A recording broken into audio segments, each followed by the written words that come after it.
Sir, हमने प्रमिला के आस पड़ोस में कई लोगों से बात की। उनसे प्रमिला के पति गोविंद के एक अफेयर के बारे में पता चला। अफेयर? हाँ सर, एक्चुअली प्रमिला के पड़ोस में एक विद्या नाम की औरत भी रहती है। सर, ये विद्या अभी 4 महीने पहले ही अपने पति के साथ वहां पर शिफ्ट हुई थी। इसका पति ऑफिस टूर पे ज्यादातर बाहर ही रहता है सर, और इस गोविंद का इस विद्या के घर में काफी आना जाना है। सर, गोविंद और विद्या का पक्का अफेयर था, तभी तो प्रमिला को शक था गोविंद पर। शक? सिर्फ शक ही नहीं था सर, गोविंद और प्रमिला का तो आए दिन इसी बात पर झगड़ा होता रहता था। और सर, प्रमिला के दोनों बच्चों को बस स्टैंड से विद्या ही घर लेकर आई। और विद्या का गोविंद से अफेयर है। गोविंद ने हमें यह बताया था कि प्रमिला ने सिर्फ फोन पर यह कहा था कि वो बच्चों को स्कूल बस से लेने जा रही, लेकिन हो सकता है कि प्रमिला ने गोविंद को ऐसा कुछ कहा ही ना हो, बल्कि इस गोविंद ने खुद प्रमिला को कहीं बुलाया और उसका कत्ल कर दिया। बुलाओ इन दोनों। Okay sir.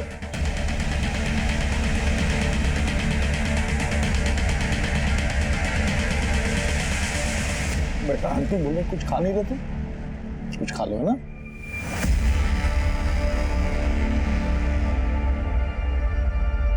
गोविंद जी, आपको हमारे साथ थाने चलना होगा, और विद्या जी आपको भी। मुझे क्यों? थाने चलिए, बताते हैं।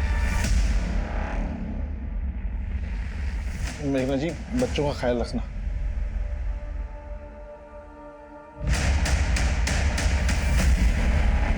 सर, आप बेवजह हम पे शक कर रहे हैं सर। हम शक नहीं कर रहे, बल्कि हम तो मान रहे हैं कि तुम दोनों ने प्रमिला का मर्डर किया। नहीं सर, हम दोनों ने ऐसा कुछ नहीं किया है। अच्छा, इसके बच्चों को स्कूल बस से लेने तुम ही गई थी? हाँ सर। अब तुम बोलो, प्रमिला को कहाँ बुलाया और कहाँ उसका मर्डर किया? सर, ये क्या कह रहे हैं आप सर? हम लोगों ने ऐसा कुछ नहीं किया सर। सर, मैं अपने बच्चों की कसम खा के कह रहा हूँ, नहीं किया सर कुछ भी। सर, मानते हैं हमारा रिश्ता गलत है, लेकिन प्रमिला के मर्डर से हमारा कोई लेना देना नहीं है सर। हाँ सर।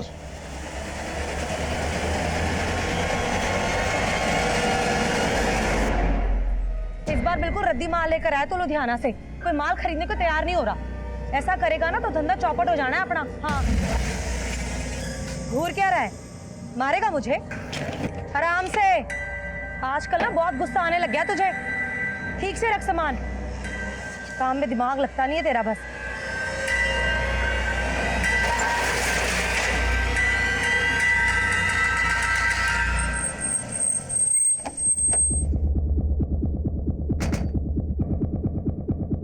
सर, ये प्रमिला की postmortem report.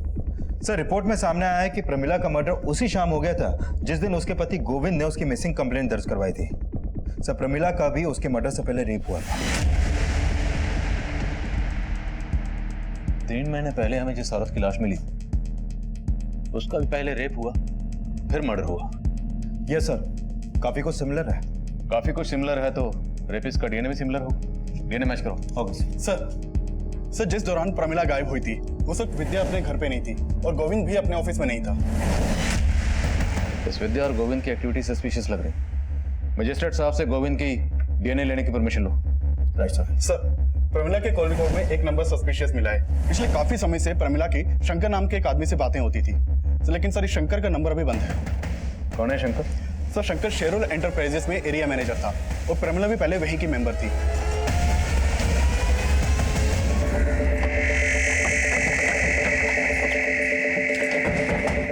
Yes sir, Shankar पहले हमारी कंपनी में था। उसी ने प्रमिला को हमारी कंपनी में इंट्रोड्यूस किया था, पर सर बाद में प्रमिला ने उसकी कंप्लेंट दी। सर, कैसी कंप्लेंट?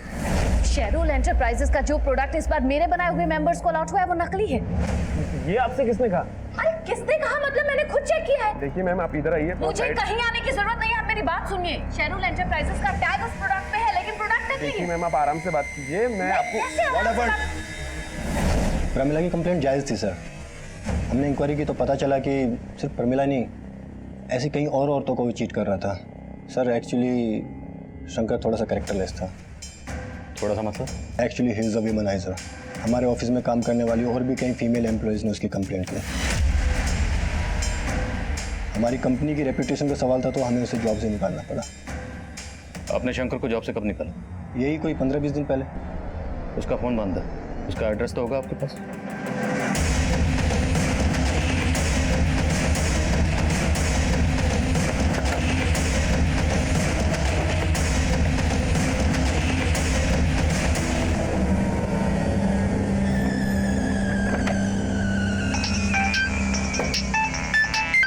हाँ विकास।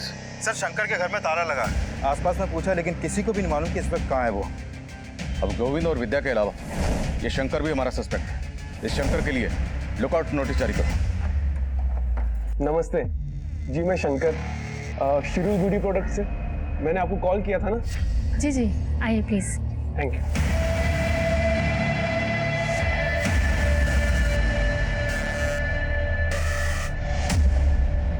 चाय कॉफी कुछ? नहीं नहीं, शुक्रिया। आप आइए ना, बैठिए। 2 मिनट में मैं आपको स्कीम समझा दूंगा। आइए, पहले ना आप मेरी स्कीम सुन लीजिए। और बस थोड़ी सी इन्वेस्टमेंट है और आप घर बैठे बहुत पैसे कमा सकती है। पर कैसे? बहुत ही सिंपल है मैम। जैसे ही आप हमारी कंपनी की मेंबरशिप लेंगी तो आपको एक ऐसी प्रोडक्ट किट दी जाएगी और आप अपनी ही तरह बाकी लोगों को भी ये प्रोडक्ट बेच के अच्छे पैसे कमा सकोगी। और हाँ मैम, हमारे कंपनी से आपको अच्छे बेनिफिट्स भी मिलेंगे और अच्छी मार्जिन भी मिलेगी।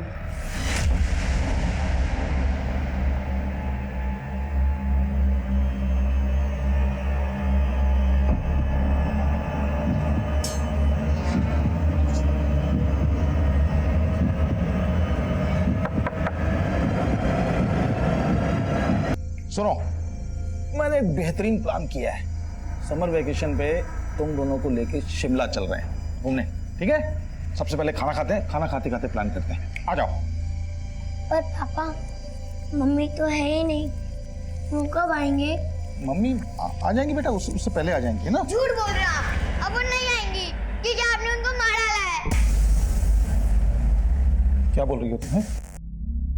किसने कहा तुमसे ये? सब यही कहते हैं कि आपने और विद्या आंटी ने मिलकर मम्मी को मार डाला। झूठ बोलते हैं सब बेटा, ऐसा कुछ नहीं किया। आप झूठ बोल रहे हो। अब आप हम दोनों को भी मार डालोगे ना? बेटा ऐसा मत बोलो। मुझे ऐसे बात नहीं करनी। चल माधव। तृप्ति, माधव, बेटा, तृप्ति, बेटा, बेटा दरवाजा खोलो तृप्ति। माधव,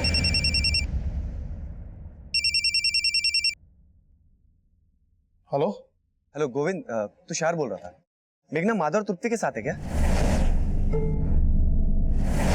नहीं तो यहाँ तो नहीं है मेघना। पता नहीं कहाँ चली गई। उसकी शॉप भी बंद है, फोन भी नहीं लग रहा उसका। गोविंद, मैं बादल को थोड़ी देर तुम्हारे यहाँ छोड़ दूं क्या? मैं उसकी मम्मी को ढूंढ लूंगा जब तक। हाँ छोड़ दो।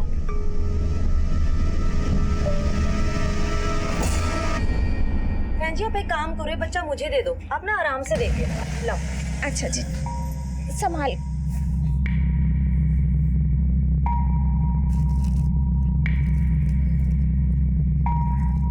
डिजाइन कुछ खास नहीं है। आपके पास कोई और कलेक्शन है? जी कलेक्शन तो बहुत है मेरे पास, लेकिन वो क्या है ना, जल्दबाजी में मैं लेके नहीं आ पाई। आप ना एक काम करो, आप ना मेरे गोदाम में आ जाओ, वहाँ ना आपको बहुत सारी वैरायटी देखने को मिलेगी जी। पर बहन जी आपका गोडाउन कहाँ है? आप एक काम करो, पेन और पेपर ले आओ, मैं गोडाउन का एड्रेस लिख के दे देती हूँ आपको। अभी राइट। हाँ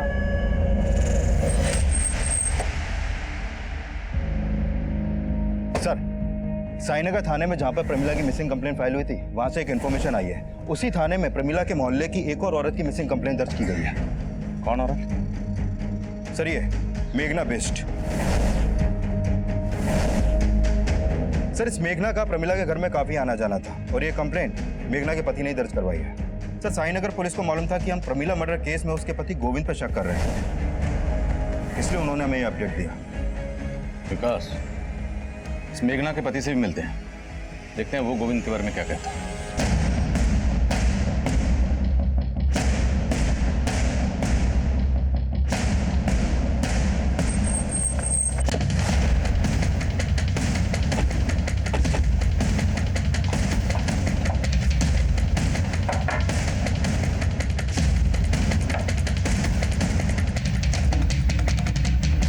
सर, साईनगर थाने की पुलिस भी मुझसे विद्या और गोविंद के बारे में पूछ रही थी, क्योंकि उनको डाउट था कि प्रमिला के मर्डर में उन दोनों का हाथ हो सकता है। लेकिन मेरी बीवी को लगता था कि प्रमिला के मर्डर में गोविंद और विद्या नहीं हो सकते। आपकी बीवी मेघना के गायब होने के पीछे किसका हाथ हो सकता है? सर मुझे कुछ समझ में नहीं आ रहा। वो तो एक मामूली सी टेलरिंग शॉप चलाती थी, हमारी तो इतनी इनकम भी नहीं। ये शेरुल की ब्यूटी प्रोडक्ट्स आपके हैं? प्रमिला ने एक दिन अचानक मेघना को शेरुल ब्यूटी प्रोडक्ट की मेंबरशिप दिलवाई थी। मेघना मेंबर कब बनी? प्रमिला के मर्डर से कुछ दिन पहले ही प्रमिला ने उसे अपने बॉस से मिलवाया था। शंकर से? शायद, लेकिन फिर पता चला कि उनकी किट में सारे प्रोडक्ट फेक हैं। प्रमीला ने कहा था कि मेघना को अपने बॉस से सारे पैसे वापस दिलवा देगी, लेकिन प्रमीला हमें पैसे दिलवाती उससे पहले उसकी डेथ हो गई। मुझे लगा कि मेघना शंकर से मिलने उसके ऑफिस गई होगी, लेकिन मैंने जब वहां जाके पता किया तो पता चला कि शंकर को तो कुछ दिन पहले ही ऑफिस से निकाल दिया गया था और मेघना तो कभी ऑफिस गई नहीं थी। सर हम मानते हैं कि प्रमिला के साथ मेघना को भी शंकर ने चीट किया होगा, पर सर मेघना यहाँ कभी नहीं आई। और सर हम तो आपको पहले ही बता चुके हैं कि शंकर को हमने जॉब से निकाल दिया था।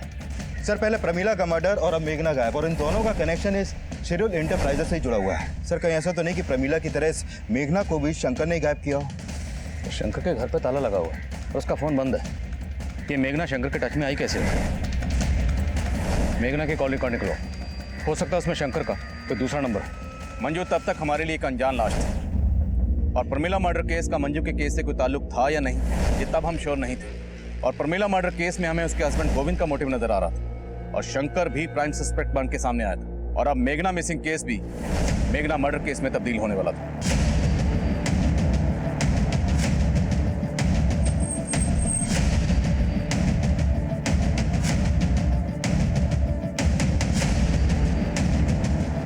सर इस औरत की बॉडी को भी चॉप करके डंप किया गया, इसका सर भी गायब है। कहीं ये मेघना तो नहीं?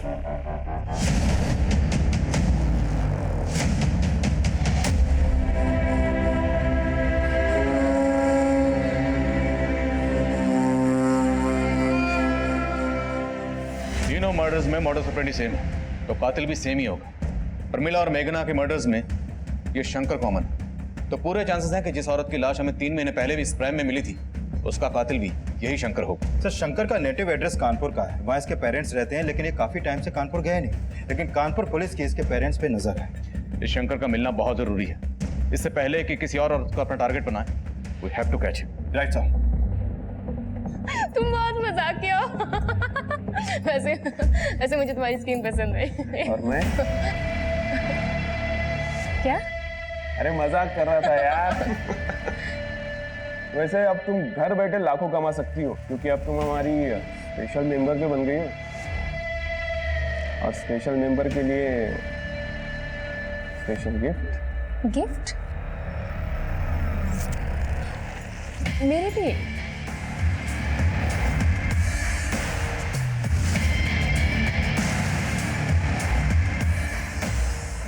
Thank you. सर इस मेघना के कॉल रिकॉर्ड में ऐसा कोई नंबर नहीं मिला जो शंकर से कनेक्टेड हो। लेकिन सर जिस समय मेघना का फोन रानीगंज मार्केट में बंद हुआ, उस समय गोविंद का फोन भी वहां पर एक्टिव था।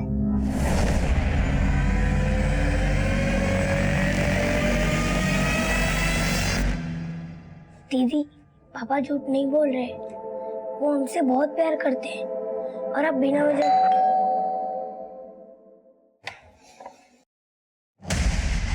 ले चलो इनको। लेकिन मेरी बात सुनिए सर। चलिए चलिए। पापा देखिए मेरी बात। पापा पापा अंकल अंकल कहाँ ले जा रहे हो मेरे पापा को? पापा पापा झूठे हैं।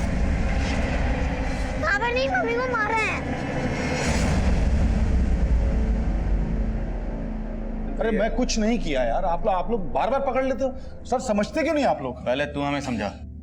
प्रमिला को तूने मारा विद्या के लिए, लेकिन मेघना को मारने के पीछे तेरा मोटिव क्या था? सर मैं बार बार कह रहा हूँ, न मैंने मेघना को मारा न प्रमिला को मारा। सर आप कैसी बात कर रहे हैं? जिस दिन मेघना का फोन रानीगंज में स्विच ऑफ हुआ, उस दिन तेरा फोन वहीं एक्टिव था।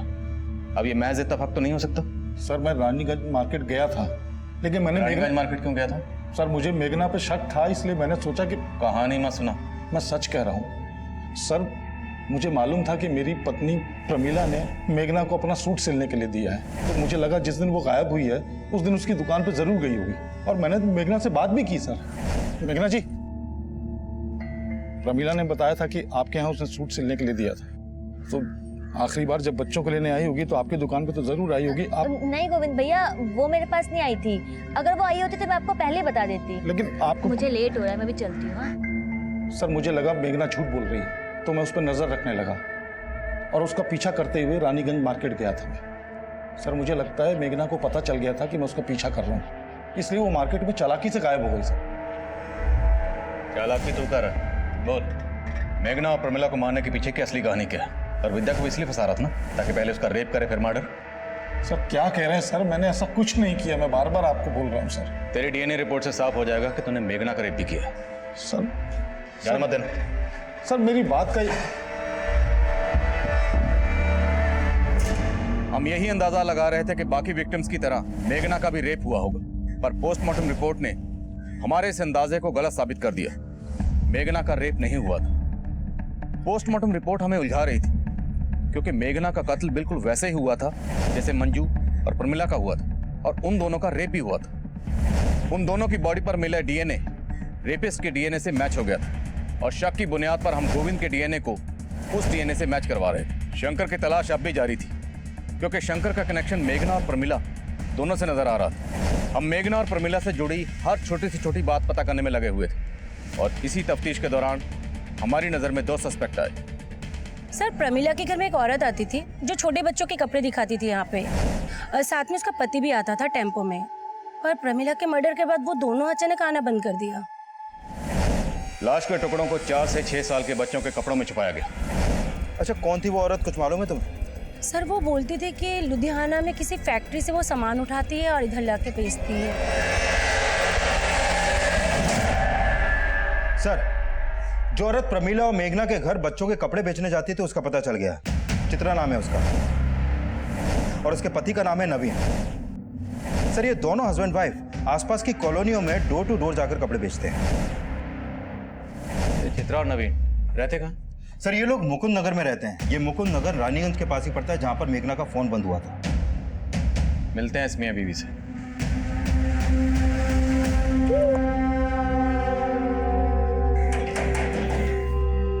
जी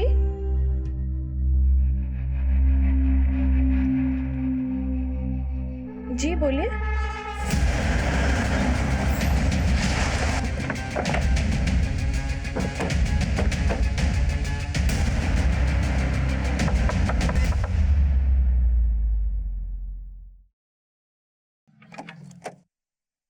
चित्रा जी। चेक करो सब्जेक्ट। अरे कोई भी गाना छोड़ना है, ये सब आप कोई ना क्या कोई कर रहे जरूर हैं? मिलेगा। चेक कर, अरे मेरे घर में इस तरीके से छानबीन क्यों कर रहे हैं सर? अभी पता चलेगा। सुना तो डोर टू डोर जाकर डिलीवरी नहीं करती, कस्टमर को अपने डोर तक भी बुलाती। कितनी औरतों को बुलाया अभी तक? सर, ये आप क्या कह रहे हैं? मुझे कुछ समझ में नहीं आ रहा है। सब समझ में आ जाएगा। ये कपड़े तूने बेचे हैं ना? नहीं सर, ये कपड़े मैंने किसी को नहीं बेचे जी। अच्छा, तब तो तू इस आदमी को भी नहीं जानती होगी। नहीं सर, मैं इस आदमी को भी नहीं जानती। तेरा पति कहाँ है? जी, वो तो लुधियाना गया हुआ है। झूठ बोलती है? मैडम जी, मैं झूठ नहीं बोल रही हूँ, सच बोल रही तेरे हूँ। पति का फोन नंबर और टेम्पो का नंबर बोल। ठीक है सर जी। सर, चित्रा के पति नवीन का नंबर अभी रानीगंज में एक्टिव है। और उसकी बीवी बोली थी वो लुधियाना गया। उसके फोन की एग्जैक्ट लोकेशन ट्रैक करने के लिए कहो, और बोलो तुरंत मेरे फोन पे भेजें। सर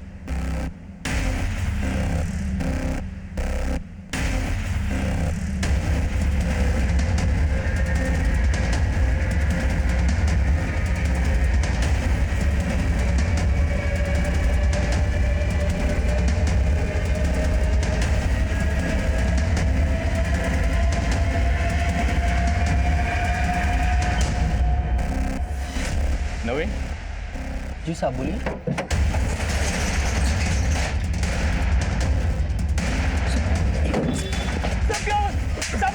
सर देखिए, ये देखिए सर।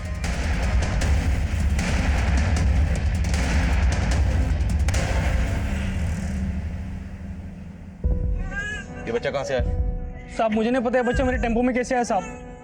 तो औरतों का रेप और कत्ल करने के साथ साथ बच्चे भी चुरा के बेचता है तू? साहब मैं सच बोलता हूँ, पता नहीं बच्चा कैसे आया टेम्पो में साहब। साहब यकीन मानिए मैंने कुछ नहीं किया साहब। तू जो करता तेरी बीवी भी जानती है ना? सीधा सीधा बोल वरना उधेड़ के रख देंगे। साहब मैं लुधियाना जा रहा था, वो रानीगंज मार्केट से गारमेंट वाले का पेमेंट उठाना था, इसलिए मैं वहाँ रुक गया। आप चाहे तो पता कर सकते हैं। ये ऐसे नहीं मानेगा, उधेड़ो ऐसे बोल। साहब मैंने कुछ नहीं किया साहब। साहब मैंने कुछ नहीं किया। साहब मैंने कुछ नहीं किया। साहब ठीक सर, इस नवीन को बहुत तोड़ा, लेकिन वो किसी भी मर्डर में अपना हाथ होने से इनकार कर रहा है। और मैंने कंफर्म किया कि वो आज वाकई में रानीगंज के गारमेंट शॉप से अपना पेमेंट लेने ही गया था। मुझे सर नवीन की बीवी चित्रा ने उस बच्चे को आइडेंटिफाई किया है जो उनके टेम्पो में मिला था। उसने बताया कि वो बच्चा उसकी एक कस्टमर अनुषा का है। लेकिन सर चित्रा इस बात से खुद हैरान है कि बच्चा उसके पति नवीन के टेम्पो में कैसे पहुंचा।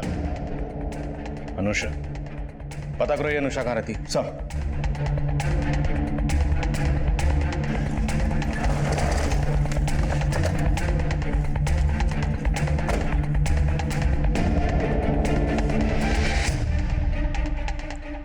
सर, अनुषा विधवा है, यहाँ अपने बच्चे के साथ अकेली रहती है। अच्छा, कहाँ गई है ये अभी, कुछ मालूम है तुम्हें? 3-4 घंटे पहले मैंने उसे किसी आदमी के साथ जाते देखा था। कौन था वो आदमी, जानती हो उसे? चेहरा तो याद नहीं, पर उसे देखकर लग नहीं रहा था कि उसे कोई जबरदस्ती ले जा रहा है। वो खुद उस आदमी के साथ गई थी। अच्छा, इस अनुषा का नंबर है तुम्हारे पास?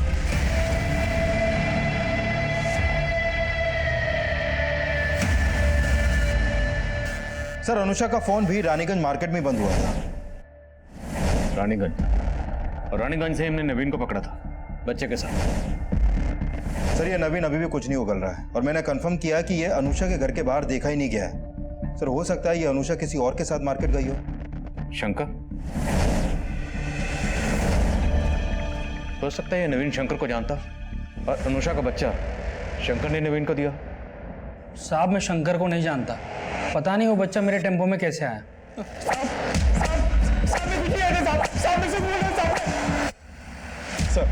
सर, शंकर के पेरेंट्स का नंबर हमारी सर्वेलेंस पे था। सर, शंकर के पेरेंट्स के नंबर पे इस नंबर से फोन आया था। जब इस नंबर के बारे में पता किया तो पता चला कि ये शंकर का ही दूसरा नंबर है जो आगरा के एड्रेस पर रजिस्टर्ड है। सर, ये नंबर को ट्रेस कर लिया गया है, इस वक्त लखनऊ में एक्टिव है। सब जगह चेक कर। क्या कर रहे हैं ये?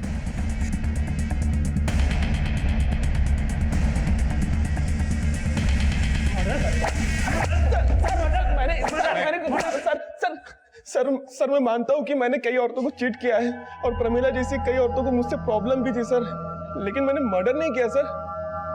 तो फिर इतने दिनों से गायब क्यों था? सर, मैंने फ्रॉड किया था इसलिए गायब हो गया था। ये ऐसे नहीं मानेगा, प्लीज कंटिन्यू। बोल।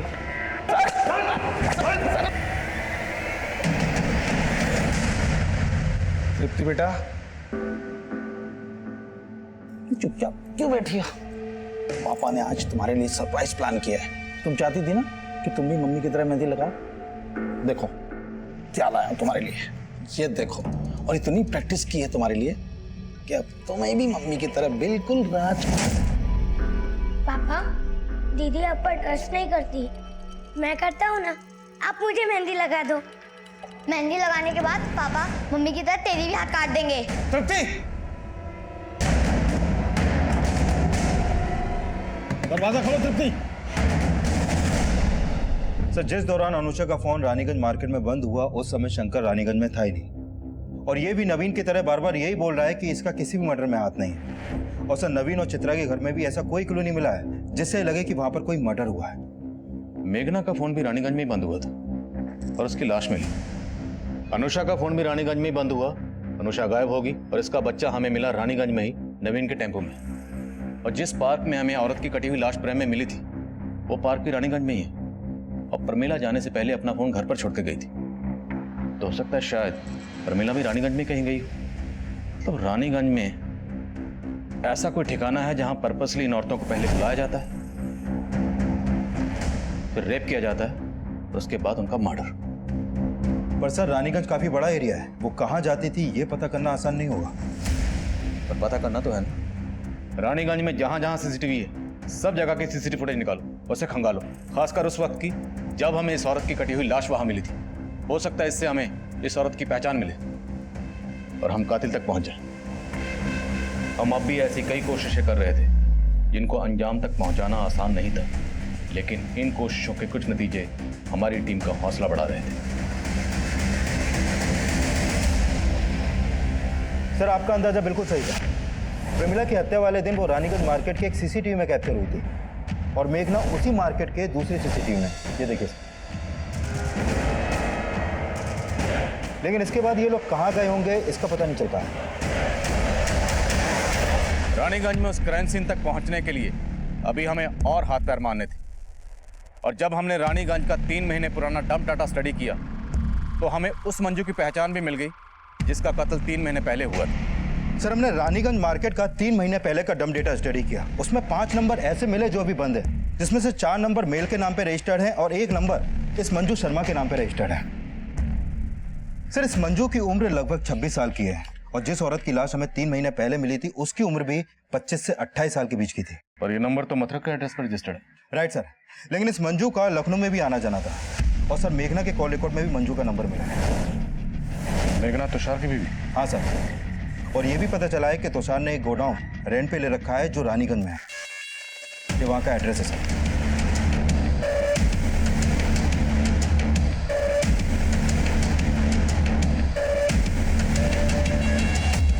साला सारा कसूर मेरी खोपड़ी का है। सेक्स के सिवाय मुझे कुछ दिखता ही नहीं।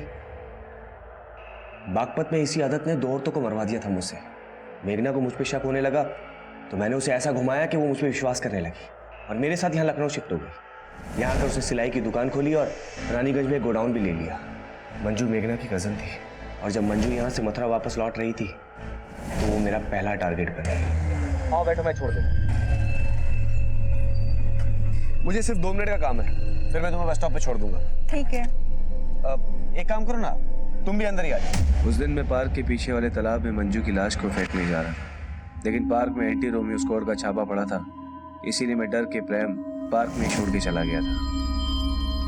तो फिर मंजू के बाद प्रमिला? तुषार भैया, मेघना? प्रमिला, मेघना तो रानीगंज गई है। रानीगंज? रानीगंज में हमारा एक गोडाउन है, तुम्हारा सूट भी शायद वहीं सिल के रखा हो। मैं आपको एड्रेस दे देता हूँ।